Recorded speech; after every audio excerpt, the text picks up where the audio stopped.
ఇంకెన్నాళ్ళు రెంటింట్లో ఉంటాం? సొంత ఇంటి కలను నెరవేర్చుకుందాం.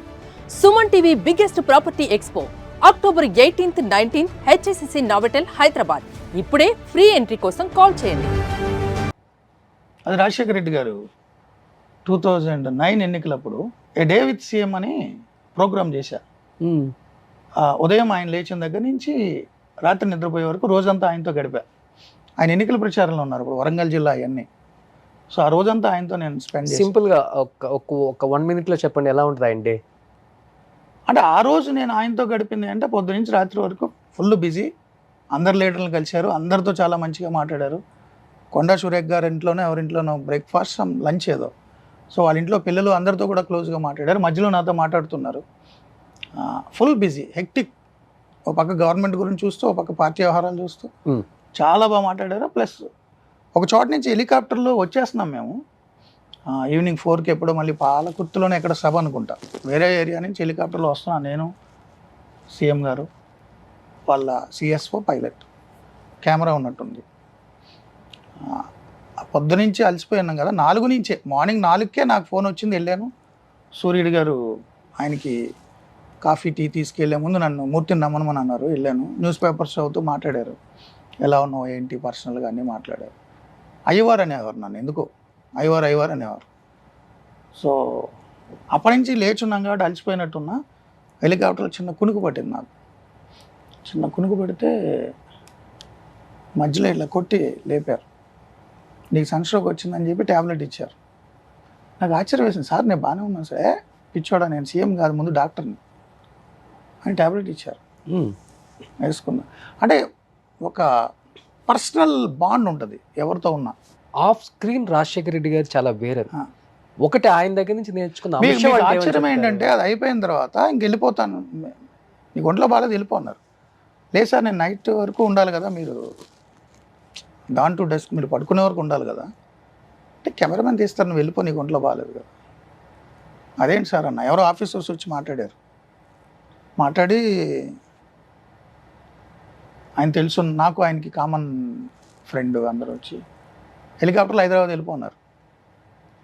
నేను అలా వాడను కదా సార్, మీకు తెలుసు కదా, ప్రొఫెషనల్గా నేను ఏది యూజ్ చేసుకోను. పర్సనల్గా నా ఇంటర్వ్యూ వచ్చి నా కార్లోనే వెళ్తాను. కాదు ఇది నక్సల్ ఏరియా, నైట్ పూట ఇక్కడ హ్యాంగర్ లేదు కాబట్టి ఇక్కడ పార్క్ చేయరు హెలికాప్టర్ని. బేగంపేట ఎయిర్పోర్ట్లో హ్యాంగర్ ఉంటుంది. ఇది ఎలాగా వెళ్ళిపోవాలి, మళ్ళీ పొద్దున్న సీఎం గారి కోసం రావాలి. సీఎం గారు చెప్పారు నువ్వు అందులో వెళ్ళిపోని, అది కూడా అరేంజ్ చేశారు. ఓకే. సో పర్సనల్గా టచ్ ఉంటుంది ఆయనతో ఎవరైనా ఉంటే. ఓ గ్రేట్. అది పొలిటికల్గా నేను ఆయన మీద చాలా స్టోరీలు చేశాను. చాలా పెద్ద స్టోరీలు చేశాను, చాలా పెద్దవి. ఆయన ఏ రోజు నన్ను అలా చూడలే. అతను జర్నలిస్ట్, అతని డ్యూటీ అతను చేశాడు, మనం ఒక పార్టీ, ఒక గవర్నమెంట్ అన్నట్టు చూశారు. నాకు రెస్పెక్ట్ ఇచ్చేవారు ఆయన. గ్రేట్. కలిసిన 2-3 సార్లు కూడా ఇంటర్వ్యూల కోసమే. నేను ఎవ్రీ వీక్ కూడా ఇంటర్వ్యూ చేసేవాడిని సీఎంతో. అప్పుడు చంద్రబాబు గారితో చేసేవాడిని, సీఎం గారితో చేసేవాడిని. అండ్ 2004కు ముందు, ఈయన సీఎం కాకముందు ప్రతిపక్ష నాయకుడిగా పాదయాత్ర చేస్తున్నప్పుడు అప్పుడు చంద్రబాబు గారు సీఎం. మా హెడ్ ఆఫీస్ నుంచి వచ్చేవి చంద్రబాబు గారి క్వశ్చన్స్, ఈయనకి ఆన్సర్ రాబట్టాలి, ఈయన ఆన్సర్స్కి ఆయన క్వశ్చన్స్ రాబట్టాలి, మ్యూచువల్. ఇద్దరు ఎదురెదురు కూర్చుని ఇంటర్వ్యూ ఎవరు కాబట్టి అప్పుడు ఈనాడులో ఉండేవాడిని. సో ఆ ఒప్పందం మధ్య పాదయాత్ర కవరేజ్లో నేను చాలా జిల్లాలు ఉన్నా. ఆ పాదయాత్ర కవరేజ్లో ఆయనతో ఉన్నప్పుడు చంద్రబాబు గారి క్వశ్చన్స్ తీసుకొచ్చి ఈయనకి ఇచ్చి ఆన్సర్స్ అడగాలి. ఈయన ఇచ్చిన క్వశ్చన్స్ తీసుకెళ్ళి చంద్రబాబు గారికి పంపాలి. అప్పుడు తర్వాత సీఎం అయినప్పుడు వీక్లీ ఇంటర్వ్యూ చేసేవాడిని. అంటే నేను పర్సనల్గా ఎవరితో క్లోజ్గా ఉన్నాను, ప్రొఫెషనల్గానే ఉంటా. అండ్ ఇంటర్వ్యూలు చేయడానికి తప్ప పవర్లో ఉన్న ఏ వ్యక్తిని నేను కలవను, అసలు ఎవరిని కలవను. సీఎంలు ఇంటర్వ్యూ చేయడం కూడా తక్కువ నేను, బట్ కంపెనీ అసైన్మెంట్ అయితే చేస్తా. ఓకే. అప్పుడు తప్ప నేను సీఎం గారిని కలవను, ఇంటర్వ్యూ చేసే పరిస్థితులు కలవను. 10 ఏళ్ళు తెలంగాణ సీఎం కేసీఆర్ గారిని నేను కలవలా. ఉద్యమం టైంలో ఆయన చాలాసార్లు కలిసి నేను ఇంటర్వ్యూ చేశాను. పవర్లోకి వచ్చారు, ఆయనతో నాకు పని లేదు. ఆ బీట్ రిపోర్టర్లు ఇంటర్వ్యూ చేసుకుంటారు. ఓకే. కంపెనీ చెప్పి నన్ను ఇంటర్వ్యూ చేయమంటే చేస్తా. కేటీఆర్ గారు 2 సార్లు చేశా పవర్లో ఉండగా. ఆ 2 సార్లు తప్ప నేను ఏ రోజు కలవలేదు కేటీఆర్, నాకు అవసరం కూడా లేదు. ఆ ఇంటర్వ్యూ అరేంజ్ చేసినప్పుడు కూడా మా బ్యూరో చీఫ్ అరేంజ్ చేస్తాడు, నేను ఆయనతో మాట్లాడను. 2014-19 మధ్యలో చంద్రబాబు గారు నేను కలవలేదు, ఫోన్లో కూడా మాట్లాడలేదు, నాకు అవసరం లేదు. జగన్మోహన్ రెడ్డిని కలిసారా ఎప్పుడు? కలవలేదు. కలవలేదు నేను. అవసరం లేదు నాకు ముఖ్యమంత్రులతో, అధికారంలో ఉన్న వాళ్ళతో నాకు అవసరం లేదు. అధికారం లేనప్పుడు అధికారం లేనప్పుడు అంటే నేను ఎన్టీవీలో 14-19 లేరు కదా. నేను ఎన్టీవీలో ఉన్నప్పుడు నాకు విజయసాయి రెడ్డి గారు ఫోన్ చేశారు, సీఎం గారు మీతో మాట్లాడమన్నారు అంటే, రాజశేఖర రెడ్డి గారు. సరే ఏంటి సార్ అంటే, ఇంటికి రండి ఒకసారి అంటే వెళ్ళా. సీఎం గారు చెప్పారు మిమ్మల్ని సాక్షికి రమ్మన్నారు అని. సో నేను ఇక్కడ కంఫర్ట్గానే ఉన్నాను సార్, మళ్ళీ ఎందుకు రావడం. డైరెక్ట్గా సీఎం గారు ఛానల్లో పనిచేస్తున్నానంటే నేను ఆయన బాసు, నేను ఎంప్లాయీని అవుతా, నాకు అలా ఇష్టం లేదు, రాలేనన్నా. లేదు మీరు వస్తారు, మీరు రండి అన్నప్పుడు జగన్ గారికి ఫోన్ ఇచ్చారు, మూర్తన్న మీరు రండి జాయిన్ అవ్వండి రేపు అన్నారు. అంతే, ఫోన్లో ఆ ఒక్కటే మాట. బట్ నేను వెళ్ళలేదు, జాయిన్ అవ్వలేదు, నాకు ఇష్టం లేదు చెప్తున్నా. సో పవర్లో ఉన్న వాళ్ళతో నాకు పని లేదు, అలాగని ప్రతిపక్షం ఉన్న వాళ్ళతో కూడా నాకు పని లేదు. బట్ డిబేట్లకు ఎక్కువ మంది రెగ్యులర్గా వాళ్ళు వస్తారు. ముఖ్యమంత్రి గారి దగ్గరికి నాకు వ్యక్తిగత అవసరాలు ఎప్పుడు లేవు, వెళ్ళలేదు.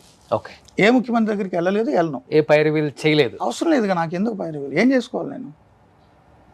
ఎవరి తరపు నేను పైరవీ చేయను. ఏ పదవి అంటే వేరే వాళ్ళు ఫోర్స్ చేస్తుంటారు కదా. నన్ను ఎవరు ఫోర్స్ చేయరు, నా గురించి వాళ్ళకి తెలిసి. వాళ్ళు ఫోర్స్ చేశారంటే ఆ కాల్ కూడా రికార్డ్ చేస్తానే మన భయం. సో మన వ్యక్తిత్వం ఎలాంటిది అని తెలిస్తే ఎవరు మన జోలికి రారు కదా. సో నన్ను ఎవరు అడగలేదు, నేనేం పైరవీ చేయలేదు. నాకు వ్యక్తిగతంగా కానీ, నా ఇంట్లో వాళ్ళ గురించి కానీ, అంటే అమ్మ నాన్న అక్క చెల్లి అన్న వీళ్ళ గురించి కానీ, నాకు తెలిసిన వాళ్ళ గురించి కానీ ఎప్పుడు ఎవరిని నేను ఏదో అడగలేదు, అడగను.